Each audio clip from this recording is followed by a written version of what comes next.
এই জাহান্নামের মধ্যে মুসলমান হাবুডুবু খাইবে।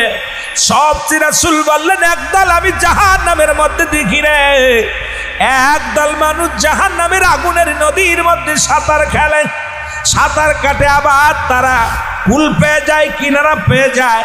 রাসূলুল্লাহ বলা পর বলেন আম্মা জান আয়েশা সিদ্দিকা বলে ইয়া রাসূলুল্লাহ ইয়া হাবিবাল্লাহ, এরা কিসের জন্য ওই জাহান্নামের আগুনের মধ্যে আগুনের নদীতে সাঁতার কাটে? রাসূলুল্লাহ বলেন এই পৃথিবীর মধ্যে এরা হলো সগলখোর, পৃথিবীর মধ্যে যারা এর কথা ওর কাছে বলে বেড়ায়, পরনিন্দাকারী। আজকে বাংলার জমিনে শুধু গীবাতখোর, আজকে শুধু সমালোচন, আজকে দুনিয়ার মধ্যে শুধু গীবাতখোর।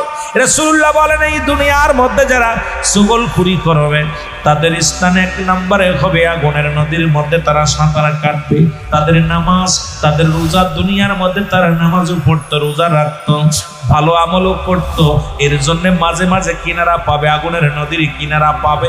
আবার জাহান্নামী ফেরেশতারা হুক দিয়া টান দিয়ে যা পানির ভিতরে ছুঁড়ে মারবে, এরা আগুনের ওই নদীর মধ্যে তাদের কিয়ামত পর্যন্ত থাকবে।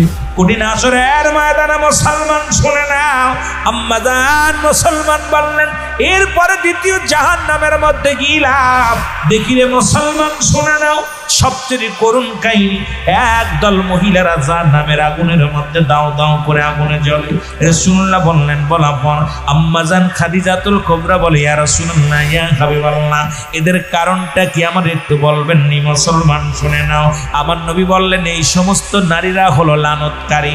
আমার মা বোনেরা শুধু শোনেন বাবা, আজকে বাংলাদেশের শুনে নাও, এরা স্বামীর লানতকারী। পৃথিবীর মধ্যে যারা স্বামীকে গালি দেয়, স্বামীকে অভিশাপ দেয়, আল্লাহর কসম তার যতই পীরের কাছে যাক, মদিনা শরীফ তওয়াফ করুক, আর যতই হজ করুক, জীবনের সমস্ত আমলগুলো বরবাদ হয়ে যাবে। যে সমস্ত নারীরা তার স্বামীকে অভিশাপ দেয়, বলে অনেক নারী কয় তুই মরে গেলে বাঁচতাম, তুই ভালো হলি না, জীবনে তোর পালে এসে শান্তি হলো না। এক কথাই যে সমস্ত মা বোনেরা তার স্বামীকে লানত করে অভিশাপ দেয়, আল্লাহর নাও না, ওর পালে এসে শান্তি হলো না, ও মরেও না, এক কথায় স্বামীকে লানতকারী। রাসূলুল্লাহ বললেন লানতকারী মহিলারা কিয়ামত পর্যন্ত তো জ্বলবেই জ্বলবে, হাসরের ময়দানে বড় অপমানিত হবে, লাঞ্ছিত হবে। আমার বাবারা, আমার গভীর মনোযোগ শুনে নাও, শুনে নাও। রাসূল বললেন এবার ওই সমস্ত নারী একদল মানুষ দেখলাম, ওরে মুসলমান শুধু নারী পুরুষ নয়, সব নারী পুরুষ একদল মানুষের মুসলমান শুনে নাও, শুধু গুমরাইতেছে, জাহান্নামের মধ্যে গুমরাইতেছে। রাসূলুল্লাহ বলা পর আম্মা জান খাদিজাতুল কুবরা বলে ইয়া রাসূলুল্লাহ ইয়া হাবিবাল্লাহ, এদের কারণ কি? নবী বললেন এই দুনিয়ার মধ্যে সুদখোর আর ঘুষখোর, এই হারাম বক্ষণকারী মানুষগুলো যারা, এই নারী আর পুরুষ যারা হারাম খেয়েছে দুনিয়ার মধ্যে, সুদের মধ্যে, ঘুষের মধ্যে জড়িত ছিল, এদের পেটের মধ্যে এই সুদ ঘুষগুলো এই আবর্জনা হয়ে সব কিছু দংশন করে, কিয়ামত পর্যন্ত করবে। কিয়ামতের ময়দানে জাহান্নামে যা পড়ো, এদের এই অবস্থা থাকবে রে মুসলমান শুনে নাও।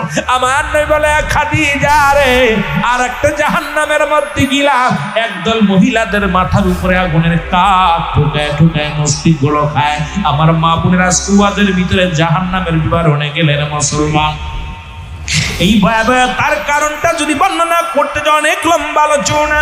আমার বাবারা, আমার রাসূল বলেন ওই সমস্ত মেয়েরা যাদের চুল মুবারক দুনিয়ার কোন বেগানা পুরুষ দেখেছে, এই সমস্ত বেগানা পুরুষের চুলের মধ্যে মুসলমান শুনে নাও, যে সমস্ত মেয়েরা তাদের চুলগুলো ছেড়ে চলাফেরা করে, ইয়াউমাল কিয়ামতের ময়দান পর্যন্ত তাদের আগুনের কাকগুলো মস্তিষ্কগুলো ঠুকায় ঠুকায় খাইবে।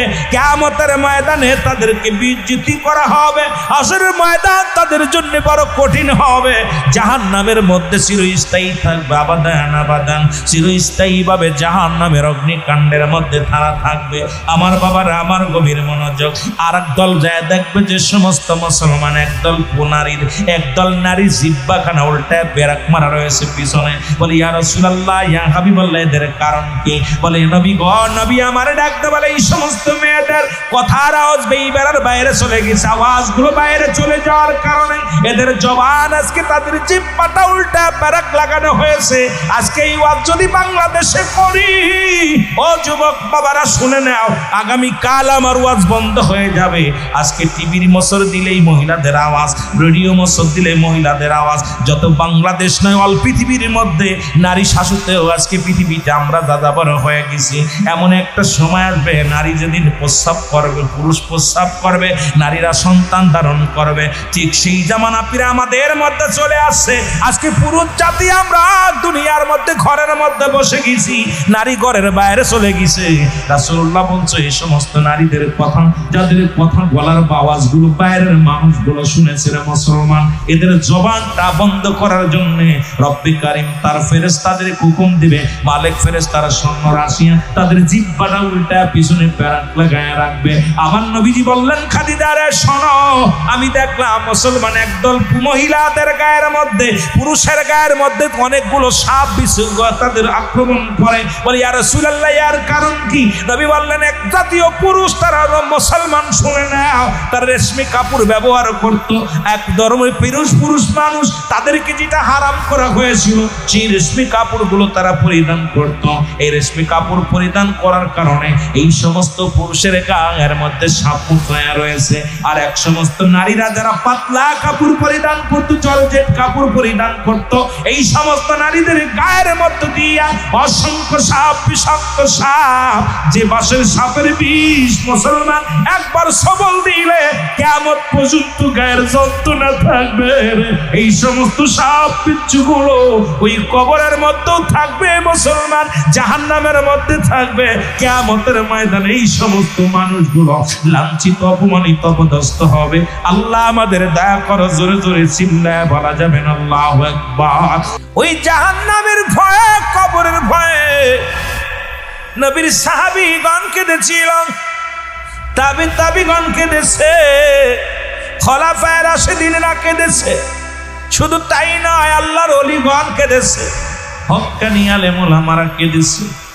কারণ ওই কবরটা বড় দুষ্কর, কবরটা বড় ভয়ঙ্কর, যেখানে চিরদিনের জন্য থাকতে হবে মুসলমান।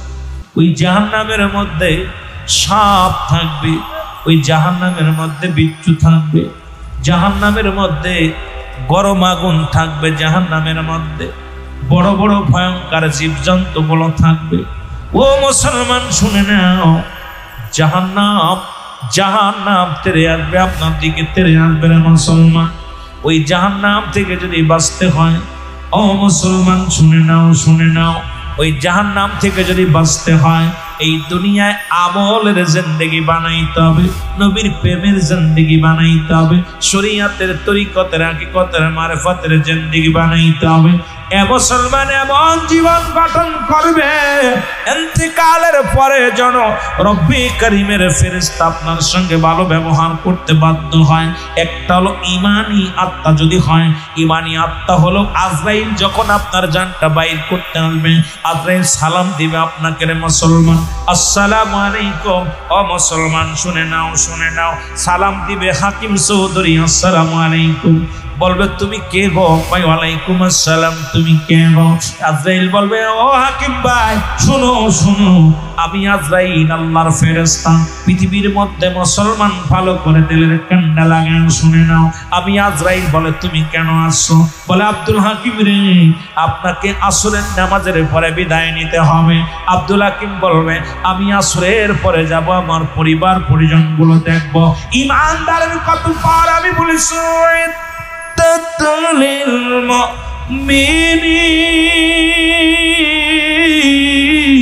ওরে মুমিনের কত, মুত্তাকিনদের কত পাওয়ার, মুমিনের কত পাওয়ার, মুমিনের জন্য প্রস্তুতি আছে একটা জান্নাত। আর জান্নাতি মানুষের পাওয়ার কেমন এটা বলতে যাইয়া, আপনাদেরকে একটু বোঝাতে যাইয়া পিছনের দিকে চলে যায়। এবার আব্দুল হাকিম ডাক দিয়ে বলবে, ও ফেরেশতা শোনো, আপনজনদের দেখা হয়ে যাবে। ফেরেশতা জিবরিল আমিন চলে আসবে, সালাম চলে আসবে। আজরাইলকে ডাকতে বলবে আব্দুল হাকিম বলবে, আজরাইল রে তুমি কোন জায়গা দিয়ে ঢুকবা? বলে আজরাইল আমি ঢুকবো কোন জায়গা? আজরাইল বলবে আমি ঢুকবো আপনার মাথা দিয়ে। মাথা বলবে আজরাইল দাঁড়াও,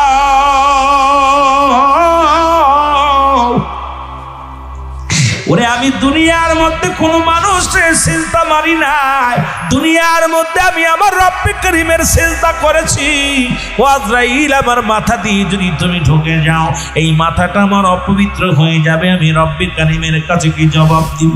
আমার মাথাতে আমি ঢুকতে দিব না। আজরাইল দাঁড়ায় যাবে, চলে যাবে, বল এবার ঢুকবো আপনার পায়ের কাছে। পা বলবে আজরাইল দাঁড়াও, আমি আমার পাতে ঢুকতে দিব না, কারণ এই পা দিয়ে যখন আজান পড়ে তো আমি মসজিদে চলে যাইতাম, কোথাও কোরআনের মাহফিল হলে সেখানে আমি চলে যেতাম, ভালো কাজে আদেশ করার সঙ্গে সঙ্গে আমি চলে যেতাম, আমার পাতে তোমার ঢুকতে দিতে পারি না।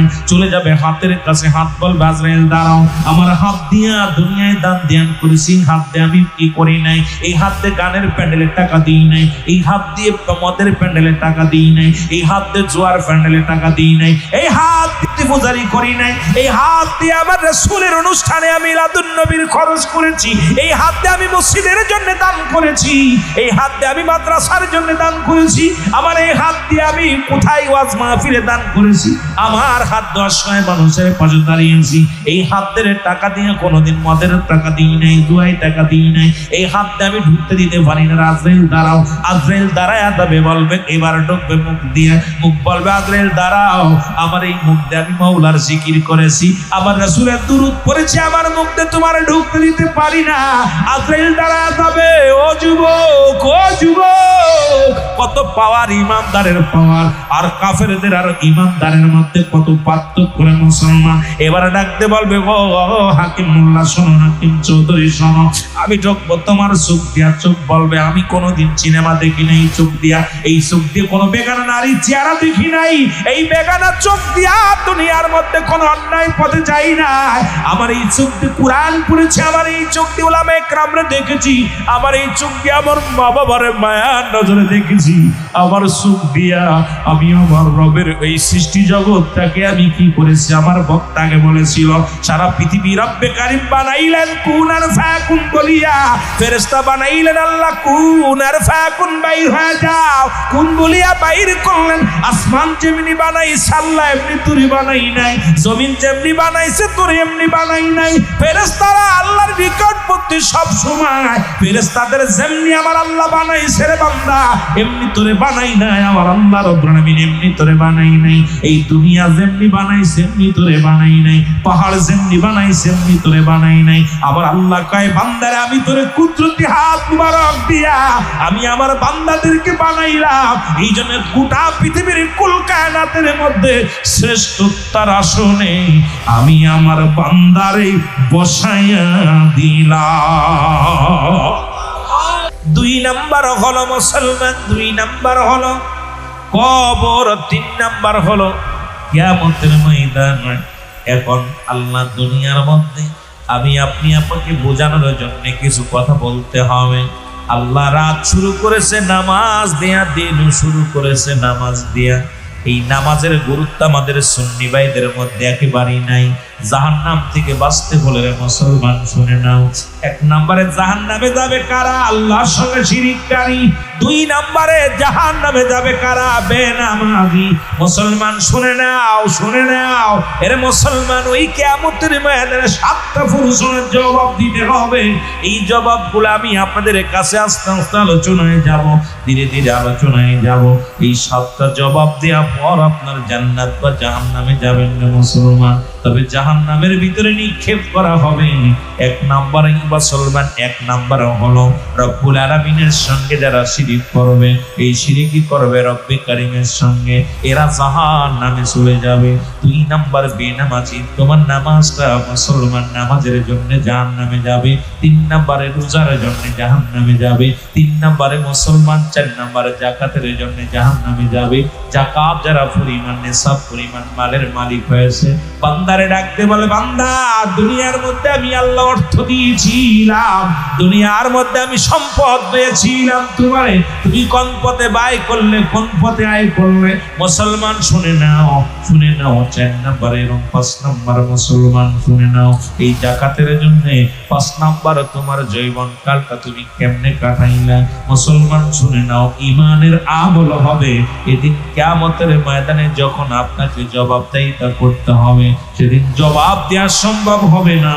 সবাই ইয়া সালিম বলে কাঁদবে। মানুষের জবানের মধ্যে থাকবে ইয়া সালিম, আল্লাহ আমাকে নিরাপত্তা দাও, শান্তি দাও, শান্তি দাও। কেউ কেউ বলবে রাত্রি, যখন প্রশ্ন করবে পারবে না বলবে রাত্রি। তাছাড়া সবার জবানে থাকবে আল্লাহ ইয়া সালিম, আল্লাহ আমাকে নিরাপত্তা দাও, শান্তি দাও। এই শান্তি যদি পাইতে হয় দুনিয়ার জিন্দেগির মধ্যে ইবাদত করার দরকার আছে কিনা? এই জন্য বলতেছিলাম মানুষের মৃত্যু যেহেতু দুইটা টাইমে হয়। ও মুসলমান শোনো, রাত শুরু করেছে আমার আল্লাহ নামাজ দিয়া, দিনও শুরু করেছে আমার আল্লাহ নামাজ দিয়া। দিনের শুরু হলো বান্দারে ফজর। ও বান্দা, ফজরের 2 রাকাত সুন্নাত নামাজ তুমি আদায় করলা, সঙ্গে সঙ্গে তুমি হয়ে গেলে রাসূলের প্রেমিক। এখন মুখে মুখে আমরা সবাই সুন্নি বলি, মসজিদে পাওয়া যায় না। বাতিলেরা এই জন্য আমাদেরকে বলে সুন্নিরা নামাজ পড়ে না। বড় দুঃখ লাগে তখনই মনের ভিতরে যে এখন আপনারা কেন নামাজের মধ্যে যান না? আমার বাবারা আমার শুনে নেন, সমস্ত খারাপ কাজ থেকে বাঁচায় নামাজ, ঠিক কিনা? সমস্ত খারাপ কাজ থেকে বাঁচায় নামাজ।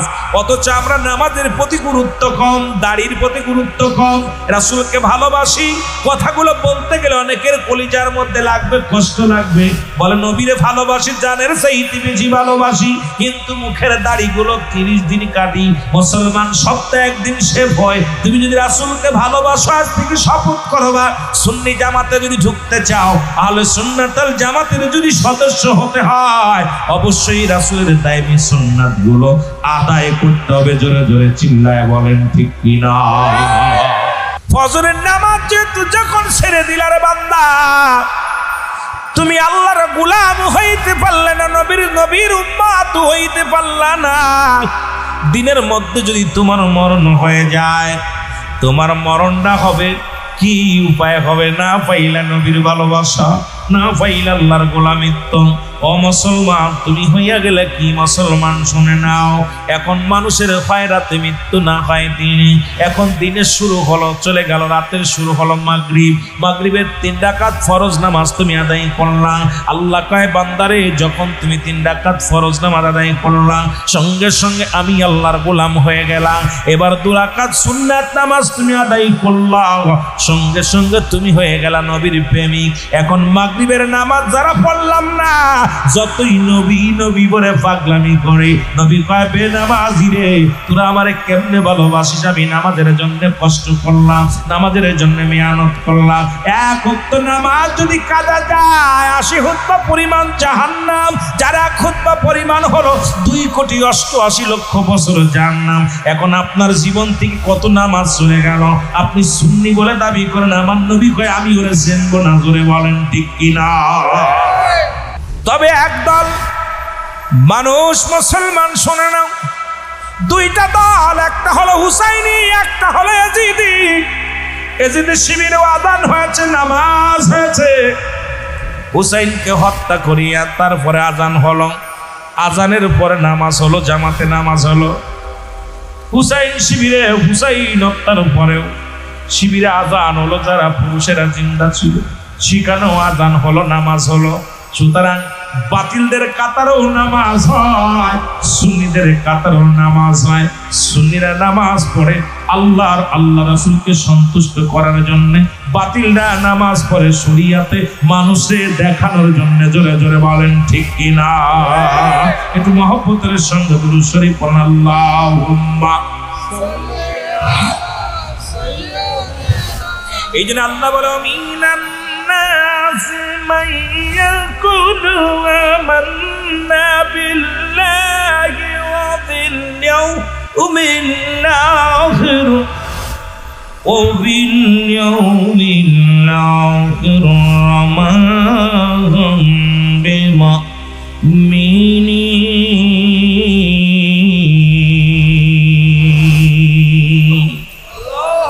আল্লাহ কয় হাবিবরে মিনান নাস, মানুষের মধ্যে মা করে তারা বলবে আমান্না, তুমি ঈমান আনছো বিল্লাহি, আল্লাহর প্রতি।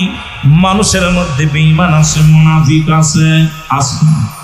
কথা বলেন আছে কিনা? আর জোরে বলেন আছে কিনা? আমার ভাইরা, আমার বন্ধুরা, আমার গভীর মনোযোগ। এই জন্য আল্লাহ রাব্বুল আলামিন নাস বলে সম্বোধন করে না, আল্লাহ আমার আল্লাহ কমিনান নাস, মানুষের মধ্যে মায়া করো, তারা বলবে আমান্নাতের ঈমান আনছে, বিল্লাহি আল্লাহর প্রতি, বিল ইয়াউমিল আখির, আখিরাতের প্রতি বিশ্বাস স্থাপন করেছে। ওমা হুম বিমুমিনিন, ওরা বলবে আমরা মুমিন, আমরা মুত্তাকিন। আল্লাহ বলেন না না, ওরা মুমিন হতে পারে না, ওরা মুত্তাকিন হতে পারে নাই। ওদের জন্য আমি রেখে দিলাম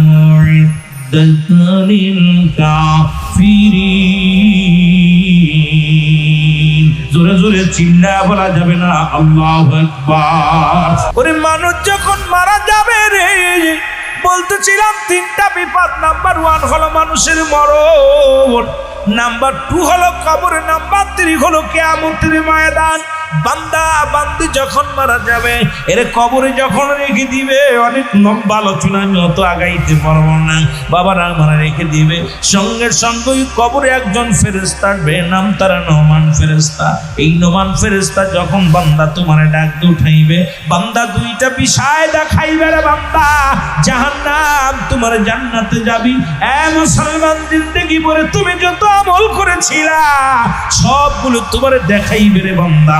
দেখে বড় খুশি হয়ে যাবে। এবার বান্দা তোমার হাত তার হাত থেকে বাঁচবে কেমনি করে? আবার তোমারে যখন তুমি দুনিয়ার মধ্যে অন্যায় করেছিলে, বেনামাজি ছিলে, তুমি অন্যায় পথে জীবন যাপন করেছিলে, বান্দা সব কিছু তোমারে দেখাইবে। বান্দা বলবে না না না, আমি অন্যায় করি না, আমি জুলুম করি নাই, আমি ঘুষ খাই নাই, নামাজ ছাড়ি নাই, অন্যায় করি নাই। এর নোমান ফেরেশতা ডাকতে বলবে বান্দা অমুক তারিখে তুমি অমুক কাজ করেছিল, অমুক জায়গা অমুক অন্যায় করেছিলাম, সামনে তোমার আয়নার মতো হয়ে যাবে রে। এ মুসলমান শুনে নাও, এই কবর জিন্দেগির মধ্যে দ্বিতীয় বিপদ হলো কবর। এই কবরের জিন্দেগি ঢুকার পরে বিপদ শুরু হয়ে যাবে। নমান ফেরেশতা ডাকতে বলে বান্দারে তুমি যাও, ওই জান্নাতি বান্দা হলে বান্দা তোমার জন্য জান্নাত অপেক্ষা করে, 8টা জান্নাতের দরজা খোলা থাকবে। বান্দারে যা যা, ওই জান্নাত থেকে সুন্দর সুন্দর নিয়ামত গুলো আসবে, তোর সুন্দর ঘিরান আসবে, ফল ফলাদি যত নিয়ামত আছে কিয়ামত পর্যন্ত কবরে শুয়ে শুয়ে ভোগ করবে। আর জাহান্নামীদেরকে জাহান্নামের 8টি দরজা খুলে দেওয়া হবে রে মুসলমান। এই জাহান্নামের অগ্নিকাণ্ড সব বিচ্ছুগুলো কবরের মধ্যে হাজির হয়ে যাবে। ও মুসলমান, এইগুলো কিয়ামত পর্যন্ত দংশন করতে থাকবে। আর কবরে কোনো রাত আর দিন নাই, দিন আর রাত নাই, সকাল আর সন্ধ্যা নাই। ওই যে কবরের শুরু আছে, কিয়ামত পর্যন্ত কোনো শেষ মুসলমান শুনে নাও, এর আগে কোনো শেষ নেই রে মুসলমান। যখন আপনার ইসরাফিল আলাইহিস সালাম সিংহের মধ্যে ফু লাগাইবে, দুনিয়াটা কিয়ামত হয়ে যাবে, দুনিয়ার সব মানুষগুলো উঠে যাবে রে বান্দা। উঠিয়া দাঁড়াইয়া রে সবাই নাফসি নাফসি করে দৌড়াইবে, সবাই জবান দিয়া বলবে মুসলমান শোনো। এই জবানের মধ্যে সবাই দৌড়াইবে সামনের দিকে, পিছনের দিকে তাকানোর সময় থাকবে না, ডানে তাকানোর সময় থাকবে না, বামে তাকানোর সময় থাকবে না। আসলের ময়দান এত কঠিন হবে রে মুসলমান, মুঠো হাত উপরে সূর্য উদয় হবে, মুঠো হাত উপরে সূর্য উদয় হবে, মানুষের মস্তিষ্ক গুলো গলে গলে পড়বে রে মুসলমান। শুনে নাও, ওই হাসরের ময়দানে নাক কান দিয়া, এই গলা দিয়া গইকনা বাসাল, মানে এই মাথার মস্তিষ্ক গুলো গলে গলে জমিনের মধ্যে পড়ে যাবে। মানুষগুলো সাঁতার কাটবে, হাসরের ময়দান খারাপ হয়ে যাবে। ওদিন বিচারের কাঠ গড়ায় দাঁড়ায় যাবে রব্বে কারিম। সেদিন হাসরের ময়দানে চেয়ারের মধ্যে বসবে, কুরসির মধ্যে বসবে না মুসলমান। অনেক লম্বা আলোচনা, আমি আপনাদেরকে বলে যাই বান্দারা দৌড়াইবে, দৌড়ায়া দৌড়ে আসবে একজন নবীর কাছে আসবে রে বান্দা। আদম আলাইহিস সালামের কাছে আদম আলাইহিস সালাম পারক হয়ে যাবে। আদম বলবে যাও ইব্রাহিমের কাছে, ইব্রাহিম পারক হয়ে যাবে। ইব্রাহিম বলবে যাও ঈসার কাছে, ঈসা পারক হয়ে যাবে। চলে যাবে মুসার কাছে, মুসা বলবে পারক হয়ে যাবে। মুসা নবী ডাকতে বলবে বান্দা যাও যাও, ওই দেখো উম্মতের কান্ডারি রাহমাতুল লিল আলামিন, যে নবী আমার দুনিয়া থেকে বলেছেন হায়াতি খায়রুল লাকুম, আমার হায়াতের জিন্দেগিটা আমার উম্মতের জন্য কল্যাণজনক, ওয়াফাতি খায়রুল লাকুম, নবীর ইন্তেকালটা উম্মতের উম্মতের জন্য কল্যাণ শুরু। এই দুনিয়ার মধ্য থেকে রাসূল দুনিয়ার মধ্যে আগমন করেছে উম্মতের কান্ডারি হইয়া, শরীয়ত তরিকাত পূজানোর জন্য এই দুনিয়ার মধ্যে রাসূলকে আল্লাহ পাঠাইলেন দুনিয়ার বুকে, আবার রাসূলকে বিদায় করালেন এই দুনিয়ার উম্মতের বাঁচানোর জন্য। আমার বাবারা, আমার ওই উম্মতের কান্ডারি রাহমাতুল লিল আলামিন ডাক দিল, উম্মতিরা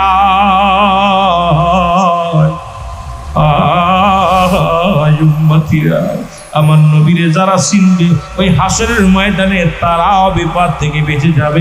জোরে জোরে চিল্লায় বলা যাবে না আল্লাহু আকবার, আর একটু জোরে জোরে চিল্লায় বলা যাবে না আল্লাহু আকবার। আমার ভাইরা, আমার বন্ধুরা, আমার গভীর মনোযোগ কাম্মাদার আয়েশা সিদ্দিকা বলেন, ডাকতে বলেন, দুনিয়ার মানুষে আমি রাসূলের কাছ থেকে জাহান্নামের বিবরণগুলো শুনেছি।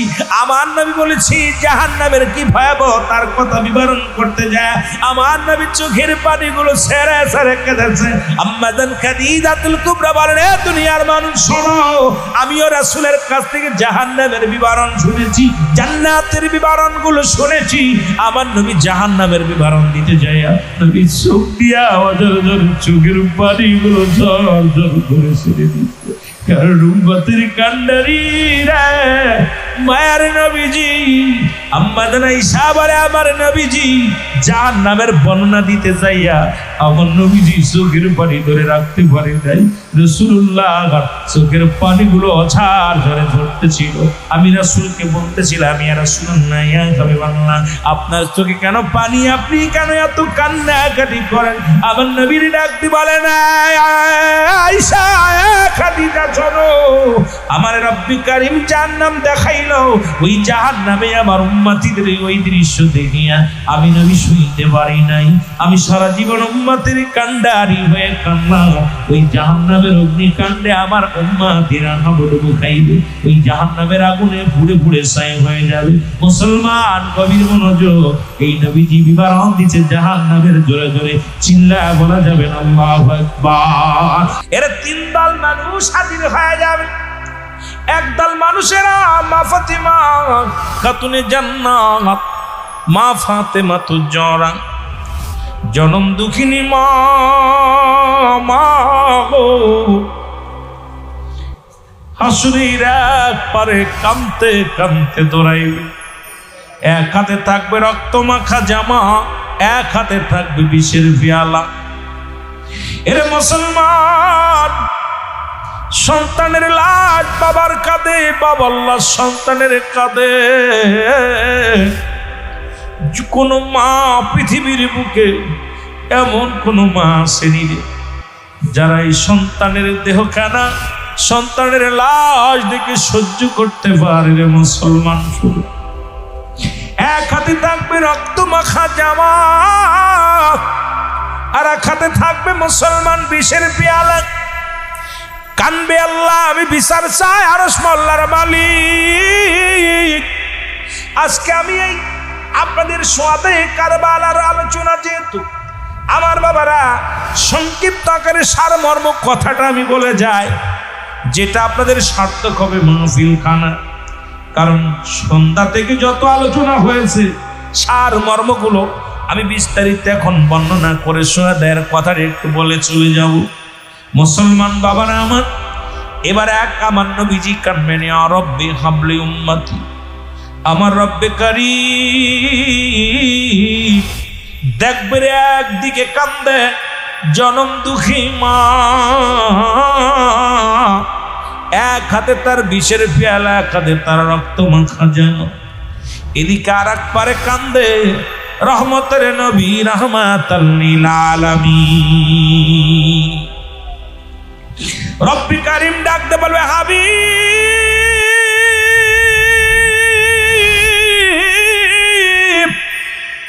আপনি সিজদার মধ্যে পড়ে কান্দেন, ইয়া রব্বি হাবলি উম্মতি। সমস্ত নবীদেরকে আমি পার্সোনাল এক একটা নিয়ামত দান করেছিলাম, আপনাকেও দিয়েছিলাম, আপনি নেন নাই। যখন আপনাকে আমি দিদার দিলাম, মিরাজ দিলাম, পর্দা সারা এরকম বসেছিলাম, নবী গো আপনাকে আমি বারবার আদব, বুদ্ধি, মহব্বত, সাহস, কয়টা? আদব, বুদ্ধি, মহব্বত, সাহস। এই 4টা গুণ যার ভিতর নেই, রাসূলের দরবারে গেলে আগে আদব শিক্ষা দিছে। আমাদের সুন্নিদের ভিতরে আদব নেই, এটা একটা খুব গুরুত্বপূর্ণ বিষয়। আদবের ওয়াজ দরকার, আগে ওয়াজ করে আদবের ওয়াজ। তবে আপনাদের ভিতরে, শ্রোতাদের ভিতরে আদব আছে, আমাদের আলেমদের ভিতরে আদবের অনেক ঘাটতি আছে। এগুলো অনেক ঘাটতি। যেহেতু আপনাদেরকে আমি কষ্ট দিব না যে আপনারা বসে আছেন, আর রাত 12টার পরে কোনো মানুষের জাগানোর এখতিয়ার নেই। 12টার পর থেকে মানুষের উপর রহমত নাজিল হয়, মানুষগুলো ঘুমাবে। 3টার পরে কোনো মানুষের ঘুমানোর এখতিয়ার নেই। যদিও সময় আমরা সবাই তো বক্তারা ছাড়তে চাই না, মাইক পাইলে মনে হয় ঘন্টার পর ঘন্টা চালাই, কিন্তু আমাদের খেয়াল করাতে পিছনের দিকে একটু খেয়াল রাখার দরকার। আমিও এসেছিলাম 11টার দিকে। তা আজকে কমিটির পরে আমি তত সন্তুষ্ট নাই, কারণে যদিও ভালোবাসলাম, আমার 11টায় আইনা 40 মিনিট বসায় রাখছে, এটা আমি মেনে নিতে পারি নাই। তবুও যেহেতু আমি মেহমান মানুষ মিলে ধৈর্য ধরে বসেছিলাম, আমি অন্য জায়গা হইলে আমি হয়তো চলে যেতাম, কিন্তু এটা আমি বসেছিলাম ধৈর্য ধরে। খালি একটা কারণে, কমিটির ভাইয়েরা তারা হয়তো কষ্ট করে আনছে, কিন্তু একটা আলেমকে দেখেছি, যত বড় বক্তা হোক আমার দরবারে যাবেন, দেখবেন যত বড় পণ্ডিত হোক, যত বড় বক্তা হোক, একটা বক্তা আসা পর আর একটা সেকেন্ড মাইক ধরবেন না, চালাবেন না, সঙ্গে সঙ্গে বক্তা ছেড়ে দিন। এটা খুবই, আপনাদের চট্টগ্রামে আসার পরে একটা জিনিস আমার খুব খারাপ লাগছে, আগের যে বক্তাগুলো ওয়াজ করে তারা মাইক ছাড়েন, এটা খুব দুঃখজনক। যদিও আমার কষ্টের কথা বলে দিলাম, কারণ হয়তো মনে মনে রাখলে আপনারা মনে করেন, এটা আপনাদের চট্টগ্রামে যে কোনো মাহফিলে আসে, এই বক্তাগুলো ওয়াজ করতে গেলে ওরা কিতাবের জাহাজ, বড় আলেম আমরা মারি, তবে আপনার পরবর্তী সময় আর এক ভাইয়ের সময়টা আপনার খাওয়ার অধিকার নেই। যেটা বলেন ঠিক কিনা? এই জন্য আমরা যদি আলেমরা আদব না শিখি, এই মাহফিলে আসার না সমান কথা। এটা আমার খুব খারাপ লাগে। এর আগে একটা মাহফিলে আসছি, বসায় রেখে আধা ঘন্টা আলোচনা, আজকে 45 মিনিট বসে আছে। এগুলো দুঃখজনক। যদিও আমি আপনাদের মেহমান, সেই মেহমানের সাথে রাসূল পাক সাল্লাল্লাহু আলাইহি ওয়াসাল্লাম যে আদব শিক্ষা দিচ্ছে, আগে সাহাবীদেরকে আগে আদব শিক্ষা দিচ্ছে। এই যে তরিকাতের ন্যায় ঢুকতে হবে, তরিকাত যারা করেন আদব শিখতে, আদব, বুদ্ধি, মহব্বত, সাহস, সেই মহব্বতটা করতে হবে আদব আগে, এরপরে বুদ্ধি, এরপরে মহব্বত, এরপরে সাহস। কথা বলছেন? এগুলো খেয়াল রাখবেন সবসময়, আদবের দিকে খেয়াল রাখবেন। রাসূল যে আদব দিছে, সেই আদবগুলো আমাদের ভিতর নাই। এখন আমরা, আদব হলো সোনা রূপার চাইতে দামি। আদব কি? আমি হাদিসটা আমার মনে আসতেছে না। আদব হলো সোনা রূপার চাইতে দামি। সোনা রূপা যত দামি বস্তু, এর চাইতে হলো একটা মানুষের আদবের মূল্য বেশি। কিন্তু আমাদের ভিতরে কেন এটা বুঝি না। যাক, যেটা বলতেছিলাম আমি শেষ কথাটা বলে দিই, যেহেতু আমার আগের ভাইয়ের আলোচনা ছিল, আমি যেহেতু যার নাম নিয়ে বসে আছি, সেটু ছিল হাদিসের আলোকে কি দেখছি, এটা হযরত ইমাম হুসাইন রাদিয়াল্লাহু তাআলা শাহাদতের করুণ কাহিনী, অনেক সুন্দর একটা বিষয় দিছিল, করুণ কাহিনী যেটা আসছে, ওই যে হুসাইন সোহাদায়ে কারবালার সেই করুণ কাহিনী, অনেক সুন্দর। আমার ওয়াজ ইউটিউবে কাজ শুনে নেবেন, আর যদিও আমার সাবজেক্ট না, তবুও যেহেতু সোহাদায়ে কারবালার মাসবিলে সর্বশেষে টাচ দিয়ে যায় সার কথাটা। আমার নবীজি বলবেন, রাসূল গো, আপনাকে তো দিয়েছিলাম, আমাকে তো নেন নাই। নবী কি আল্লাহ কত দেখছেন আদব শিক্ষা দিছে, রাসূলকে কাছে নিয়ে বসাইছে। সুবহানাল্লাহ, পর্দা নাই, বসাই দিছে কাছে। আমার নবীজিকে আদব শিখাইতেছে, নবীজিও আদব শিখছে। সাহাবীরা যখন নবীজি কথা বলতেন, সাহাবীরা এত আদবে থাকতেন, একটু টু শব্দ করে, একদিন নবীজি ওয়াজ করতেছেন, সাহাবীরা দেখতে আদব শিক্ষাতে নোড়া দিবা না, সাহাবীরা বসে আছে, নবীজির কথা শুনতেছে, পাখিগুলো উড়িয়ে এসে মাথার পর বসছে, নবীজি দেখে হাসি দিছে। সাহাবীরাও হাস ঠেকাতে পারে নাই। রাসূলুল্লাহ 3 ভাবে হাসি দিতেন, মৃদু হাসি, আর হলো মৃদু হাসি, আর কি হাসি, একটা হলো আপনার কি হাসি, মৃদু হাসি, আর একটা হলো কাহা হাসি, আর একটা আটকি হাসি, যেটা বড়। 3 প্রকার হাসি। রাসূল একটু হাসি দিছে, মৃদু হাসি মারছে। মৃদু হাসিটা যখন দিচ্ছে, সাহাবীরা হেসে উঠছে, নড়া লাগছে, পাখি উড়ে গেছে। সাহাবীরা মাথা, নবীজি বলতে, তোমরা এত আদব তোমার নবীরে দেখাইলা যে তোমাদের মাথার উপরে পাখি বসে গেছে। তা আজকে আপনাদের বসা দেখে মনে চাচ্ছিল যে রাত চলে যা, কুয়াশ করে, কিন্তু আমার তো ফিরে যেতে হবে। গড়ির দিক তাকায় দেখি গাড়ি দূরেছে। আপনাদের ভালোবাসা পেয়ে চারিদিকে বৃষ্টি হচ্ছে, ছাতক পাখির মতো বসে আছেন, মন চাইছিল আপনাদেরকে নিয়ে আলোচনা আরও করি, কিন্তু ভাই সময় দিতে পারবো না। যেই জন্য 1টা 2টা বেজে গেছে, আপনারা একটু ঘুমাবেন। আরও সারাদিন কষ্ট করেছেন, আমার দরকার ছিল 1টার আগেই ছেড়ে দেওয়া। এই জন্যই দুঃখিত। আপনাদের কষ্ট হচ্ছে ভাই? কষ্ট হচ্ছে? কষ্ট, আর যেহেতু কষ্ট পেলেও আমার ক্ষমা করবেন। আমিও কষ্ট করে আলোচনা করতেছি এই জন্য যে আপনারা এত কষ্ট করে আনছেন, দুটা কথা বলে যাই। আর আমার নবীজি বলবে, আল্লাহ পাক বলে, হাবিব সেদিন তো আপনি কিছু চান নাই, চাইছেন উম্মতি। আজকে আপনার মা, আপনার কন্যা ফাতেমা, ও তো বিচার চাইতেছে। কার বিচার চাচ্ছে? কার? আপনার উম্মতের।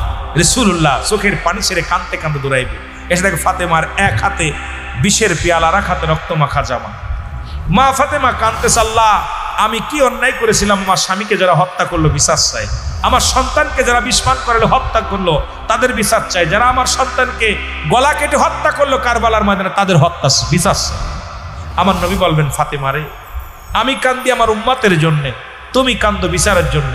তুমি যদি বিচার চাই আমার উম্মতের, কে বাঁচাইবে? ফাতেমারে আমি তো উম্মতের জন্য জীবনে পেটটি ভরে খাই না। ওই যে আজকে আমার বলছে দোয়া, আজকে সূরা দোহা পাঠ করবে, এই জন্য অল্পটুকু আলম ইয়াজিদকে ইয়াতীমান। আল্লাহ বলেন, হাবিব আপনার আমি এতিম বানাই, আপনার আমি অসহায়। পৃথিবীর মধ্যে এমন এতিম বানাইলেন, মা জননী যখন নবী পেটে মায়ের, তখন নবীজির মার পেটে নবী মাত্র 6 মাস, বাবা চলে গেলেন। নবীর বয়স যখন 6 বছর, নবীজির আব্বা চলে গেলেন। নবীজির বয়স যখন 6 বছর 6 মাস, তখন দাদা আব্দুল মুত্তালিব চলে গেলেন, আবু তালেবের কাছে লালন পালন হইলেন। এই নবীজির কথাগুলো বলতে গেলে সময় অনেক অনেক ফুরিয়ে যাবে, বলতে পারবো না। আমার বাবারা, ফাতেমারে তুমি আমার উম্মতের দাবি করলে, বিচারের দাবি করলে, কে বাঁচাইবে? আমি আমার উম্মতের জন্য কান্দি। আব্বাজান আপনার কি মায়া লাগে না? দেখছেন না আমার সন্তানের রক্ত মাখা জামাই হুসাইন যখন সোয়াদায়ে কারবালা ইয়া মুহাম্মাদান বলে ডাক দিছিল, আপনি তো রওজায় থাকতে পারেন নাই, আপনি পাগলে। ইবনে আব্বাস বলে, আল্লাহর কসম করে বলি, আমি শুয়ে আছি, ঘুমায় আছি, আমার রাসূলুল্লাহ চিৎকার মেরে বলতেছে, ইবনে আব্বাস মক্কা মদিনার মানুষের জানায় দে, আমি রওজায় থাকতে পারলাম না, আমার হুসাইনকে শহীদ করে দিছে, আমার হুসাইনের কল্লা কেটে দিছে, আমি নবী রওজা থেকে ছুটে দৌড়াইছি কারবালায়। আমার বাবারা, আমার মা ফাতেমা বলে, আব্বা জান আপনার কি তাদের জন্য মায়া লাগে না? আমার নবী বলে, ফাতেমারে আমি তোমার জন্য কান্দি না, আমার হাসান হোসেনের জন্য কান্দি না, আলীর জন্য কান্দি না, আমি কান্দি আমার উম্মতের জন্য। আমার মা জননী বললেন, বাবা জান আমিও জবান দিলাম, আমার হাসান হুসেনকে আপনার উম্মতের জন্য কুরবানি করে দিলাম। আর একটু জোরে বলেন না, আয় হোসেন আয় রে হাসান, কান্দে বাংলার মুসলমান, বলো আয় হোসেন আয় রে হাসান, কান্দে কোথায় রে মা জননী,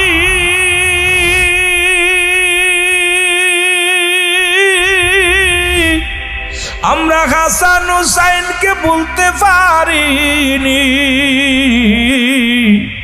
কঠিন দিনে মা গো আমায়, কঠিন দিন মা গো আমায় দূরে রাইখো না।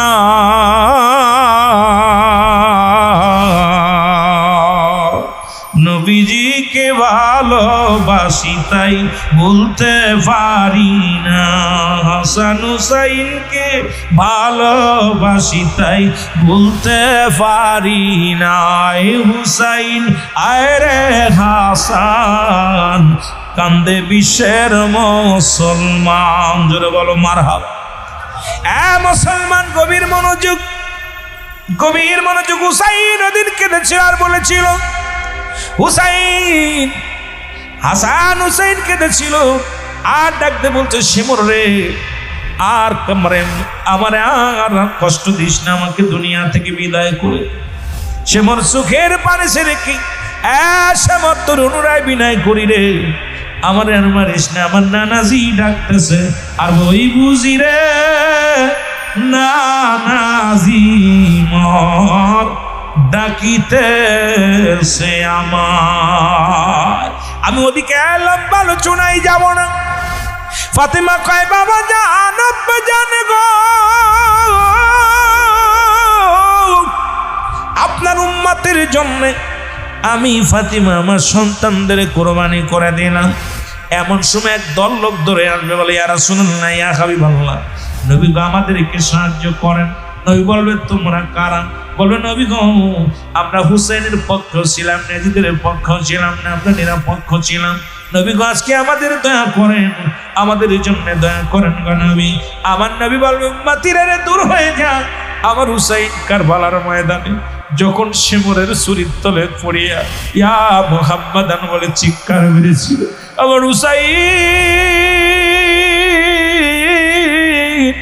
নানু নানু বলে চিৎকার মেরেছিল রে। সেদিন তোরা কেমন নিষ্ঠুরের অপেক্ষা করেছিল, আমি নবী সহ্য করতে পারি না। আমি আজকে তোমাদের পক্ষেও যাব না, বিপক্ষেও যাব না। যাও দূর হয়ে যাও, তোমরা দূরে চলে যাও। আর এক দল লোক ধরে আসবে, বলবি ইয়া রাসূলুল্লাহ ইয়া হাবিবাল্লাহ, আপনি আমাদের দয়া করেন। নবী বলবেন তোমরা কারা? বলো নবী গো আমরা এজিদের কিনা গোলাম ছিলাম, আমরা এজিদের গোলাম থাকলো নবী গো হুসাইনের গায়ে একটা তীর মারি নাই, হুসাইনের গায়ে একটা বর্ষা মারি নাই, হুসাইনের গায়ে একটা বল্লভের ছোঁয়া দিই নাই। ইয়া রাসূলুল্লাহ ইয়া হাবিবাল্লাহ, আমরা কিনা কর্মচারী থাকার কারণে আমরা তার পক্ষে যেতে পারি নাই। নবী গো আজকে আমাদের সাহায্য করেন, একটু নেকির দরকার। আজকে আপনি বিনে কোনো বান্ধব নাই। আমার নবী ডাকতে বলে উম্মতিরা রে, আমি নবী কেমনে তোরে মাফ করব? আমার হুসাইনের রক্ত যেদিন কারবালার জমিনে পড়েছিল, ওই প্রতিটা রক্তের ফোঁটাগুলোর মধ্যে ইয়া মুহাম্মাদান বলে চিৎকার মেরেছিল। আমি নবী সহ্য করতে পারি না। তোরা কেমনে, তোরা নিষ্ঠুরেরা, তোরা অপেক্ষা করেছিলি, নিষ্ঠুরেরা কেমনে তোরা নিরাপদ ছিলি, কেমনে তোরা নিষ্ঠুরেরা এজিদের দলে ছিলি। আমি নবী তোদেরকে সাহায্য করবো না, দূর হয়ে যা। আমি নবী আমার হুসাইনকে ওই কষ্টের কথা বলতে পারি না। আর এক দল লোক ধরে আসবে, বলবি ইয়া রাসূলুল্লাহ ইয়া হাবিবাল্লাহ, আপনি আমাদের দয়া করেন। নবী বলবে তোমরা কারা? বলবি ইয়া রাসূলুল্লাহ ইয়া হাবিবাল্লাহ, আমরা এজিদকেও দেখি নাই, কারবালাও দেখি নাই। নবী গো যখন উলামায়ে কেরাম শুহাদা কারবালার আলোচনা করতো নবী গো, তখন চোখের পানিগুলো আমরা ধরে রাখতে পারি না। আলেম ওলামা যখন ওই কারবালার করুণ ইতিহাসগুলো বলতো, তখন আমরা চোখের পানি ধরে রাখতে পারি নাই। নবী গো আমার নবী ডাকতে বলো আয় উম্মতিরা, যাদের চোখ দিয়া মাছের চোখের মতো একটু পানি ঘুরে পড়ছে রে, আমি নবী ওয়াদা করলাম আজকে তাদের হাত ধরে জান্নাতে লয়ে যাব। জোরে জোরে চিল্লা বলা যাবে না মারহাবা। সুতরাং সুন্নি জামাতের ভাইয়েরা, এই মুহররম মাস আসলে চট্টগ্রামের জমিনে এক থেকে শুরু করে দীর্ঘ একটা মাস মুহররমের আলোচনা হয়, শুহাদায়ে কারবালার আলোচনা শুনতে পায়।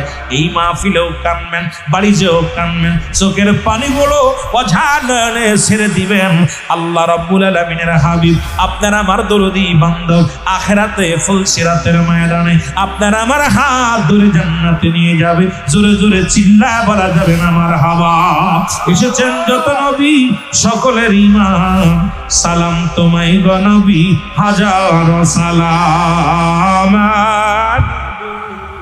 সালাম আলাইকা ইয়া রাসূল, সালাম আলাইকা ইয়া হাবিব, সালাম আলাইকা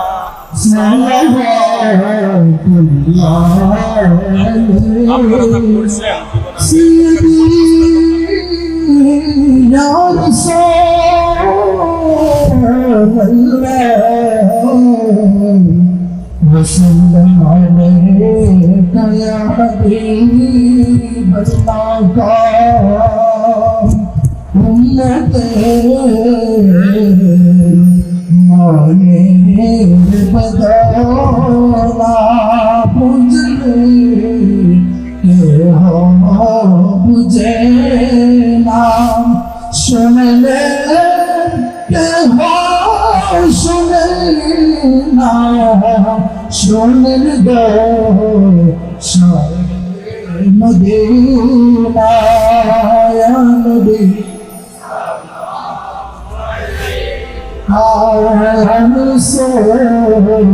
सलाम अलैका या हबीब, सल्लल्लाहु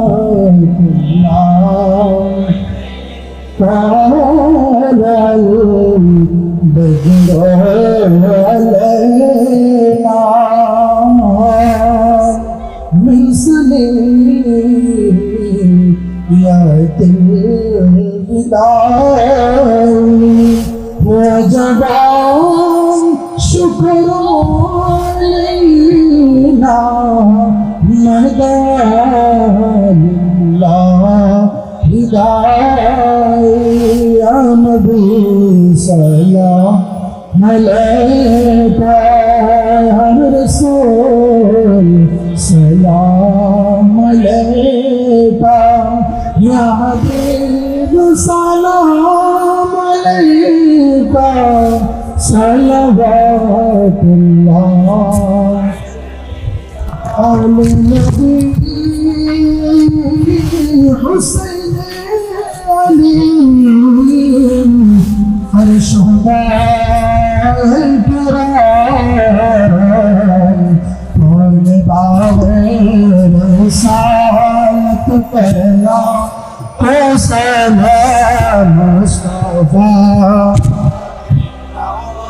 بلاك سلام شمال هداية মোহাম্মদের সঙ্গে দুরূদ শরীফ পড়েন আল্লাহুম্মা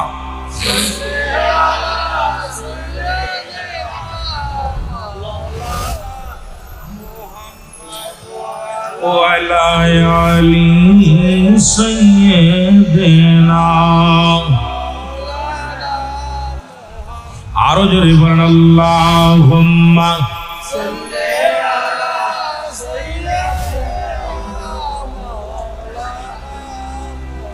ওয়ালা আলি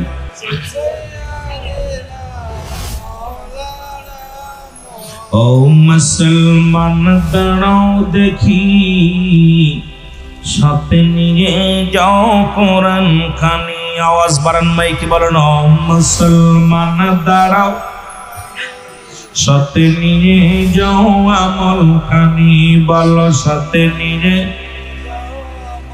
ঘুরবি পাতে অন্ধকারে ঘুরবি পাতে অন্ধকারে আমলি হবে তোমার সঙ্গের সাথী ও মুসলমান দাঁড়াও দেখি বলো ও মুসলমান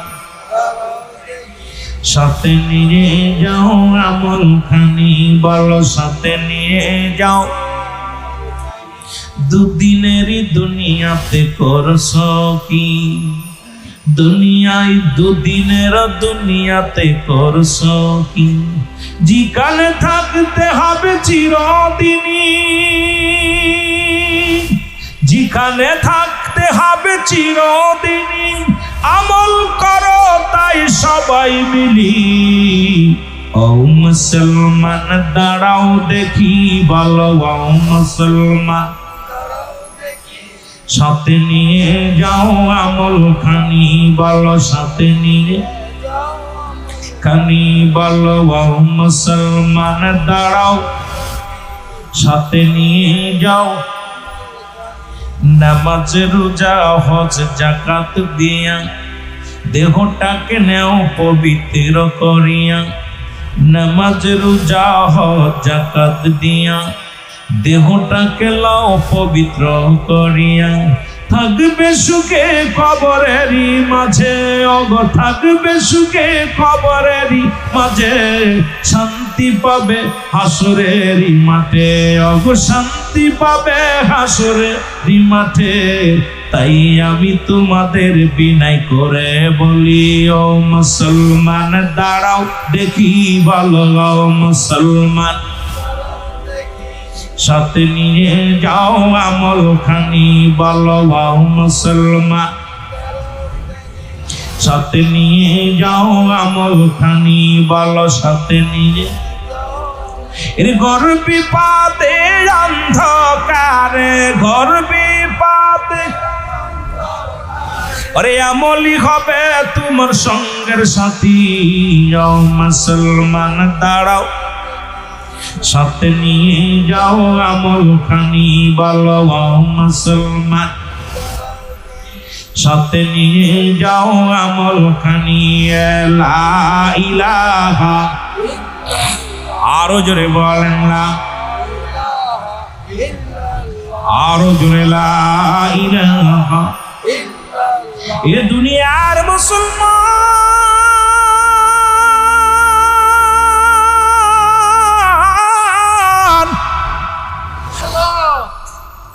পৃথিবীর মধ্যে আসমান জমিন যত পৃথিবী যত মাখলুকাত রব্বে কারীম শুধু হুকুম দিছে আর হয়ে গেছে। ফেরেশতাদেরও আল্লাহ হুকুম দিয়ে বানাইছে, হয়ে গেছে। আপনারা শুনলে খুশি হবেন, সব সময় ফেরেশতারা আল্লাহ পাকের নিকটবর্তী একদম কাছে থাকে। আল্লাহকে আমি ফেরেশতাদেরও যেমনি বানাইছি এমনি তোদের বানাই। আমি আমার কুদরতি হাত দিয়া আমি আমার বান্দারে বানাইছি। এই বান্দা সিজদা করবে আমার, এই বান্দা আমি আল্লাহরে ডাকবে, আমি এত মায়া করে আদর করে বানাইছি। সুবহানাল্লাহ কইতেন নি? আরো জোরে আরো জোরে। এই মানুষের এত দাম, এই মানুষের এত দাম। এই যে আপনার মুখের দিক তাকায় দেখেন, আরবিতে বলে ফাহনুন, ইংলিশে বলে ফেস, বাংলায় বলে মুখমণ্ডল। তাকায় দেখেন কত সুন্দর আকৃতি, কত সুন্দর নাক, কত সুন্দর চোখ, কত সুন্দর দাঁত, কত সুন্দর। আপনার দেহখানার মুখের দিকে তাকায়, আয়নার দিকে তাকায় দেখবেন আল্লাহ আপনাকে কত সুন্দর করেছে। এই সৌন্দর্যের শেষ নাই। সুবহানাল্লাহ, আরো জোরে। রব্বে কারীম তার কুদরতি হাত মুবারক দিয়ে আপনার এই দেহ মুবারক, আপনার মাথা মুবারক এইটুক বানাইছে আল্লাহ রাব্বুল আমিন। এইটুক বানাইছে ফেরেশতা দিয়া, তোরা হয়ে যা। আর বাকিটুক রব্বে কারীম এই মাথা থেকে, গলা থেকে শুরু করে আপনার মাথা মুবারক, এই আপনার ফেসটা, এই ফেসটা আমার রব্বে কারীম নিজের কুদরতি হাত দিয়ে বানাইছে। সুবহানাল্লাহ। আর একটু জোরে বলেন, একটু মহব্বতের সঙ্গে দুরূদ শরীফ পড়ুন। আল্লাহুম্মা এর মানুষ বানাইছে আল্লাহ প্রেমের কারণে, ভালো মানুষ প্রেমের কারণে, প্রেমের তরি বান্দারে মদিনা শোনে, ভালো প্রেমের। একটু জোরে বলা যাবে না? প্রেমের তরি বান্দারে এই আল্লাহ বানাইলো বহু জাতি, আবার শিখাইল প্রেম প্রীতি। আর মোর নবীকে পাঠান আল্লাহ, মোর নবীকে প্রেমের কারণে, প্রেমের তরি বান্দারে। একটু মহব্বতে বলেন, প্রেমের তরি বান্দারে। এর মানুষ বানাইছে আল্লাহ প্রেমের কারণে, বলো মানুষ বানাইছে আল্লাহ এর প্রেমের তরি বান্দরে মদিনা শোনে, বলো প্রেমের তরি বান্দরে। এই আল্লাহ বানাইলো আসমান জমিন, আর বানাইলো রাত্র আর দিন। কে বানাইছে? এই আল্লাহ বানাইলো আসমান জমিন, আর বানাইলো রাত্র আর দিন। আমার হাবিবকে পাঠাইলো আল্লাহ, হাবিবকে পাঠাইলো আল্লাহ প্রেমের কারণে, বলো হাবিবকে পাঠাইছে আল্লাহ। আর প্রেমের তরি বান্দরে মদিনা শোনে, বলো প্রেমের। এ আল্লাহ বানাইলো বহু জাতি, আবার শিখাইলো প্রেম প্রীতি। সব শিখাইছে কে? কত জাতি পাঠাইছে, কত আপনাকে 18,000 মাখলুকাত। ওরে পানির ভিতর কত মাখলুকাত আছে এটা কইতে পারতেন? কথা কইতে এর বানাইলো বহু জাতি, আবার শিখাইলো প্রেম প্রীতি। আর নবী